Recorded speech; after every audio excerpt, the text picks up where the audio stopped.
Hello, ladies and gentlemen. I am Kiran Bendigeri from Grafosyss IAS. In this video, let's have a look at 6th history, 12th chapter. Buildings, paintings and books. The Iron Pillar. The Iron Pillar at Mehrauli, Delhi is a remarkable example of the skill of Indian craftspersons. It is made of iron, 7.2 meter high and weighs over 3 tons. It was made about 1500 years ago.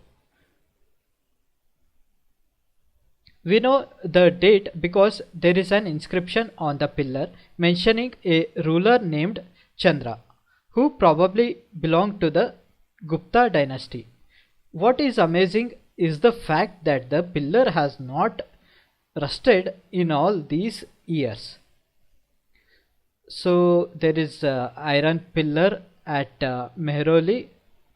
We are going to look at the picture later. So it is in Delhi and it is 7.2 meter high and around 3 tons, and it was made 1500 years ago, and this was built under the ruler Chandra. There is an inscription on it, and probably he belonged to Gupta dynasty. And the speciality of this iron pillar is it has not rusted even after 1500 years. Buildings in brick and stone. The skills of our craftspersons are also apparent in the buildings that have survived, such as stupas. The word stupa means a mound. Stupa means mound. We have to remember this. So while there are several kind of stupas, round and tall, big and small, these have certain common features. So there are all sizes of stupas. Okay. Generally, there is a small box placed at the center or heart of the stupa. This may contain bodily remains such as teeth, bone or ashes of the Buddha or his followers, or things they used, as well as precious stones and coins. So what is under stupa? It contains bodily remains. It may be teeth, bone or ashes of Buddha or his followers, right, as well as precious stones and coins. So these points has to be remembered. If they ask anything about stupa, we have to write these kind of things. So first we have to write what is stupa and what it contains, and the sizes and all, right. And this box, known as a relic casket, was covered with earth. Later a layer of mud, brick or baked brick was added on top, and then the dome like structure was sometimes covered with carved stone slabs. So how it was built? So 2-3 lines we have to add on it. So first, the box, relic casket covered with earth, later a layer of mud, brick or baked brick was added on top, and dome like structure, and it is covered with covered with carved stone slabs. So this is the iron pillar we just discussed. This is in Mehrauli and it's in Delhi, right. Often a path known as the Pradakshina Patha was laid around the stupa. So let's see, here it is, stupa. So let's see the description. Often a path known as the Pradakshina Patha was laid around the stupa. So Pradakshina Patha, the path through we do Pradakshinas. So this was laid around stupa. This was surrounded with railings. So around the Pradakshina Patha there are railings. Entrance to the path was through gateways. So one gate is there at the railing circumference. Devotees walked around the stupa in a clockwise direction. As a mark of devotion, both railings and gateways were often decorated with sculpture. Right, Amravati was a place where a magnificent stupa once existed. Many of the stone carvings for decorating the stupa were made about 2000 years ago. Other buildings were hollowed out of rock to make artificial caves. Some of these were very elaborately decorated with sculptures and painted walls. Some of the earliest Hindu temples were also built at this time. Deities such as Vishnu, Shiva and Durga were worshipped in these shrines. So we remember that Vishnu, Shiva and Durga, they were early deities which were worshipped at the beginning of Bhakti. Right? The most important part of the temple was a room known as the Garbhagriha. So the thing which is the most important part of the temple, Garbhagriha, where the idols are located, where the image of the chief deity was placed. So it may be Vishnu or it may be Shiva or Durga. It was here that priests performed religious rituals and devotees offered worship to the deity.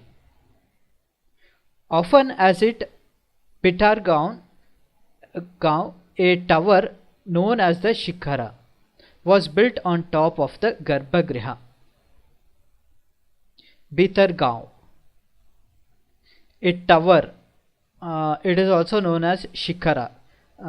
Shikhara, it is a long structure on top of the Garbhagriha. It is built. Building shikharas required careful planning. Most temples also had a space known as the Mantapa. It was a hall where people could assemble. So in front of Garbhagriha there was a space for the people to assemble, that was known as Mandapa. So Mahabalipuram and Aihole, these are some of the finest stone temples were built in these towns. Right, so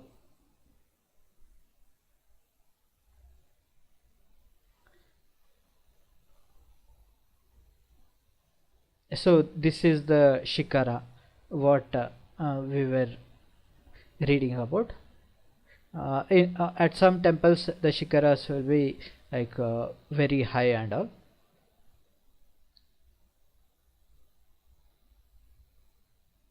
And Mahabalipuram and Aihole are the famous places for these kind of stone temples. So this is the Mahabalipuram, right? And Aihole.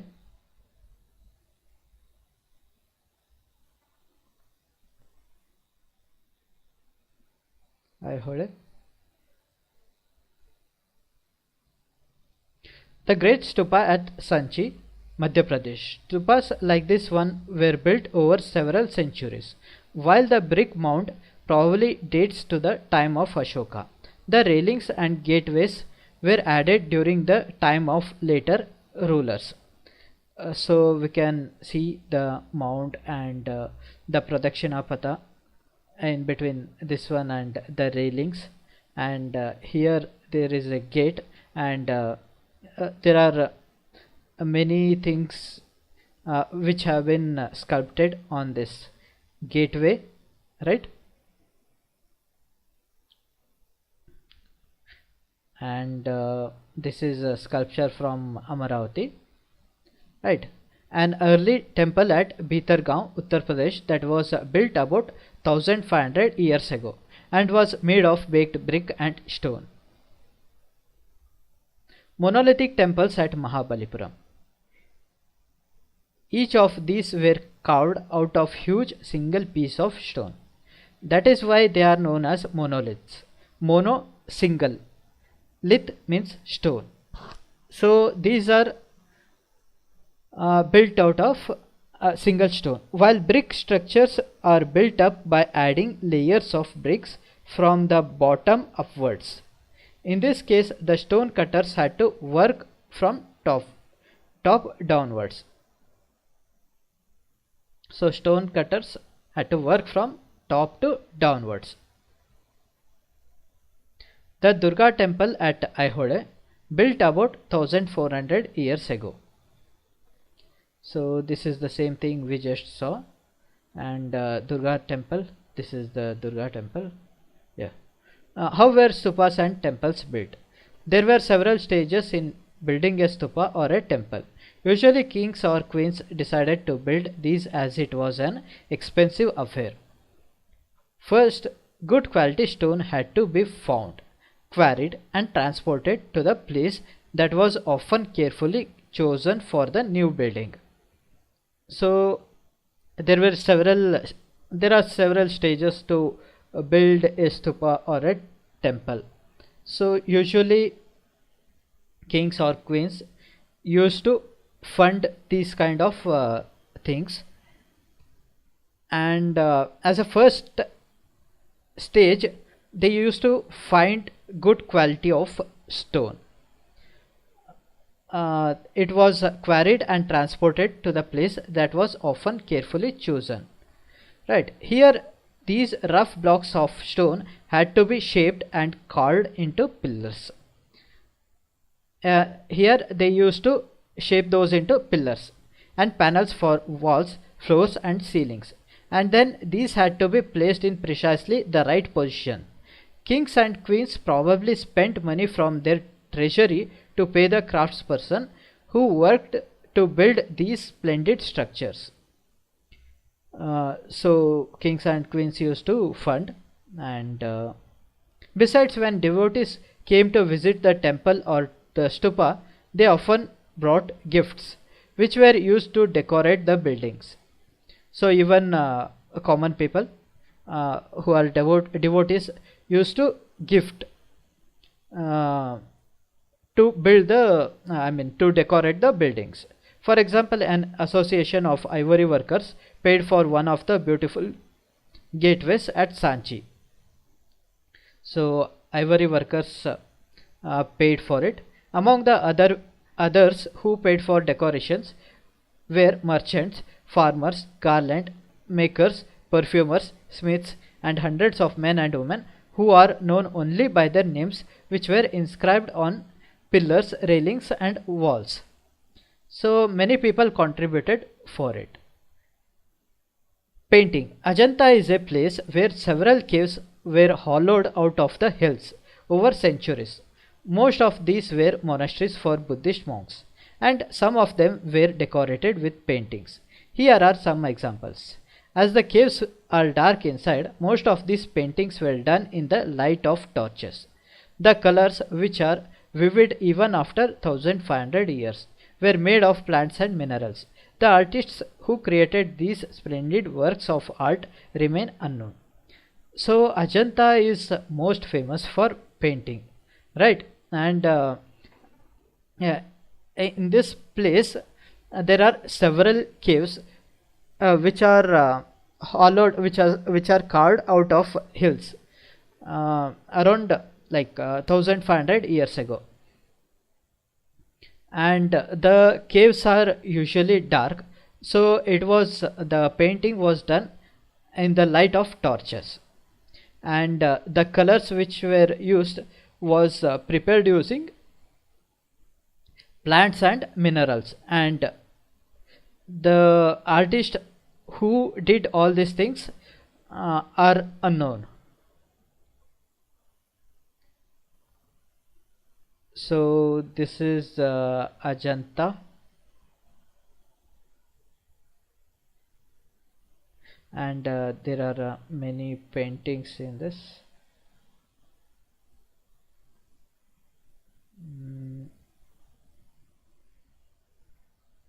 So this is how it looks. Please have a look at it when you have time. The world of books. Some of the best known epics were written during this period. Epics are grand, long compositions about heroic men and women and include stories about gods. Epics. What is epics? So it is long composition about heroic men and women and include stories about gods, right? So among epics, this is the one which is important. A famous Tamil epic, Silappadi Karam. Silappadi Karam. This is a famous Tamil epic. It was composed by a poet Ilango around 1800 years ago. It is the story of a merchant named Kovalam who lived in Puhar and fell in love with a courtesan named Madhavi.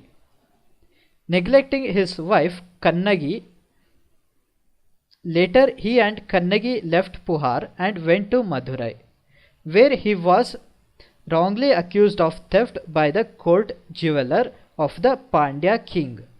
The king sentenced Kovalan to death. Kannagi, who still loved him, was full of grief and anger at this injustice and destroyed the entire city of Madurai. So it is the story of Madurai, and there was a couple named Kovalan and Kannagi. Kovalan was accused of theft and who was sentenced to death, and his wife, in grief, she destroyed the entire city of Madurai. Another Tamil epic, the Mani Mekkalai, was composed by Sattanar around 1400 years ago. This describes the story of the daughter of Kovalan and Madhavi. These beautiful compositions were lost to scholars for many centuries till their manuscripts were rediscovered about 100 years ago. Other writers such as Kalidasa wrote in Sanskrit. So there is another Tamil epic which is Mani Mekkalai. It is composed by Satanar. So we have to remember these two books, Silappadi Ilango, Mani Mekkalai, Sattanar. Right. A verse from the Meghaduta. Here is a verse from Kalidasa's best known poem, the Meghaduta, in which a monsoon cloud is imagined to be a messenger between lovers who are separated from one another. So Kalidasa's one more famous book is Abhignana Shakuntala. So it was discussed earlier. So we are here discussing about Meghaduta, and so how the poet describes the breeze that will carry the cloud northwards. A cool breeze, delightful as it is touched with the fragrance of the earth, swollen by your showers, inhaled deeply by elephants, and causing the wild figs to ripen, will blow gently as you go. So he has described about breeze, how it will carry the cloud northwards. Recording and preserving old stories. A number of Hindu religious stories that were in circulation earlier were written down around the same time. These include the Puranas. Purana literally mean old. We use this Purana word very often. The Puranas contain stories about gods and goddesses such as Vishnu, Shiva, Durga. They also contain details on how they were to be worshipped. Besides, there are accounts about the creation of the world and about kings, The Puranas were written in simple Sanskrit verse and were meant to be heard by everybody, including women and Shudras, who were not allowed to study the Vedas. So here, this is probably the first time the women and Shudras were allowed to listen to something when they were not allowed to study the Vedas. They were probably recited in temples by priests, and people came to listen to them.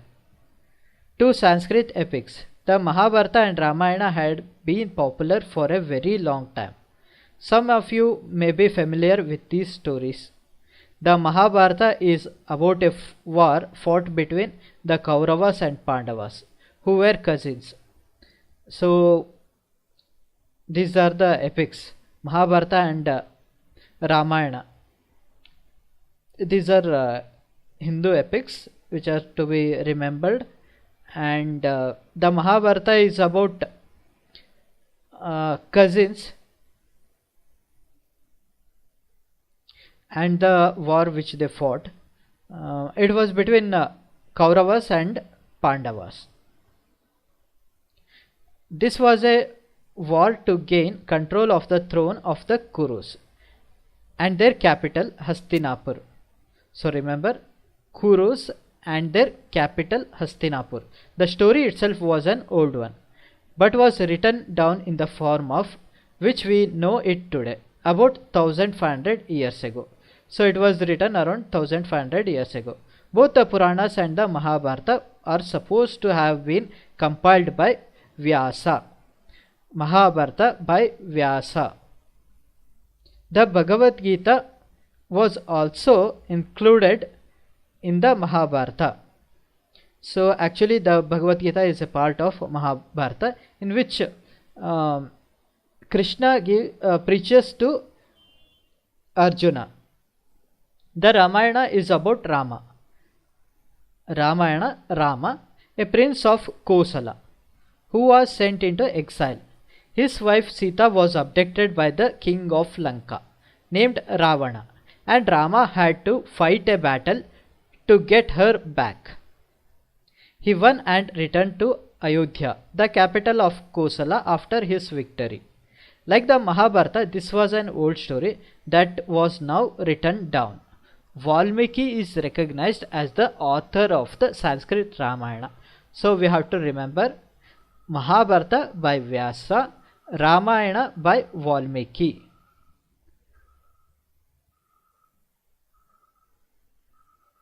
So next point, there are several versions, many of which are performed of the Mahabharata and the Ramayana, popular amongst people in different parts of the continent. Find out about a version in your state. So there are different versions. Stories told by ordinary people. Ordinary people also told stories, composed poems and songs, sang, danced and performed plays. Some of these are preserved in collections of stories such as the Jatakas and the Panchatantra, which were written down around this time. Stories from the Jatakas were often shown on the railings of stupas and in paintings in places such as Ajanta. So we have to remember there were many stories which were told by ordinary people also. They used to compose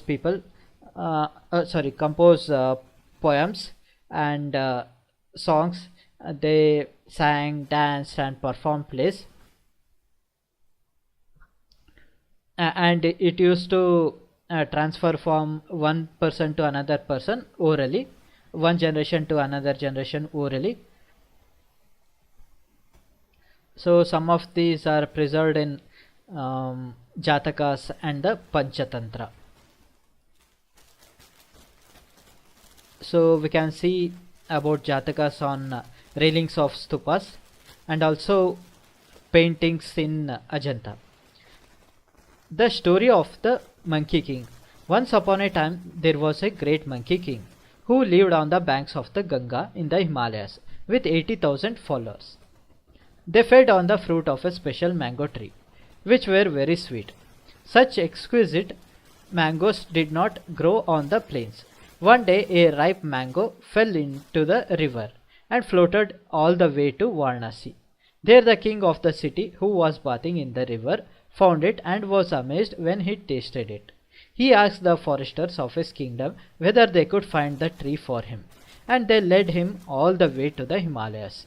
There the king and his courtiers had their fill of mangoes. At night the king discovered that the monkeys were also feasting on the fruit and decided to kill them.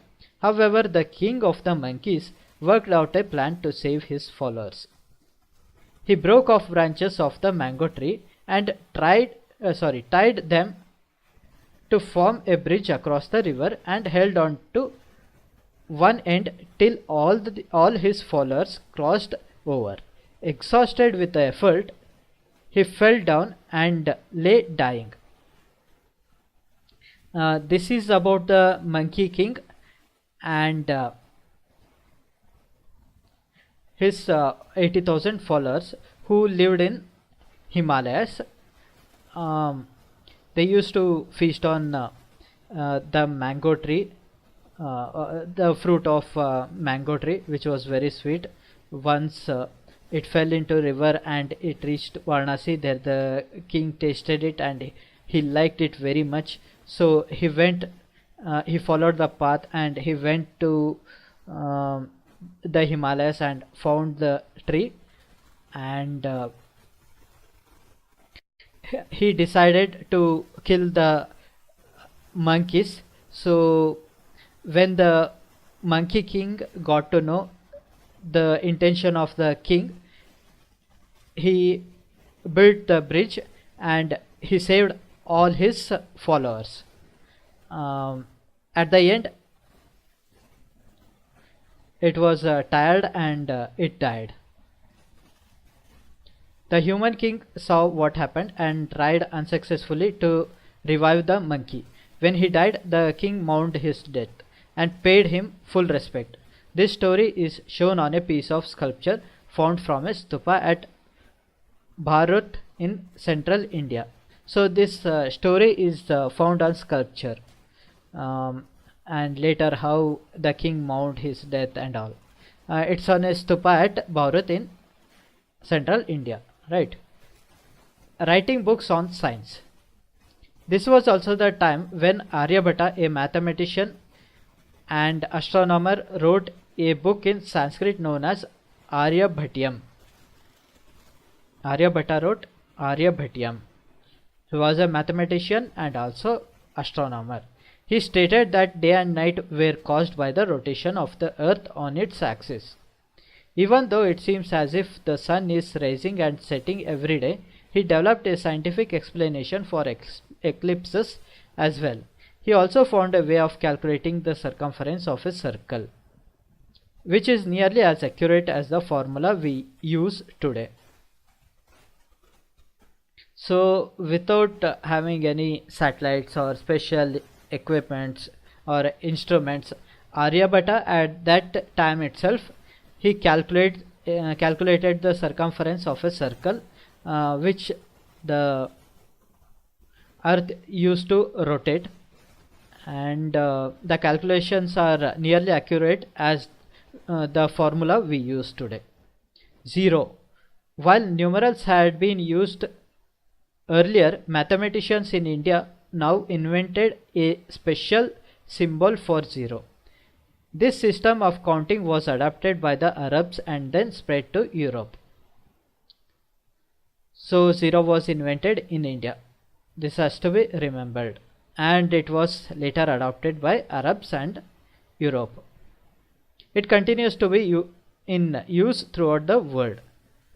The Romans used a system of counting without using 0. So we know the Roman letters. There are no zeros in it, right? Elsewhere, paper has become a part of our daily lives.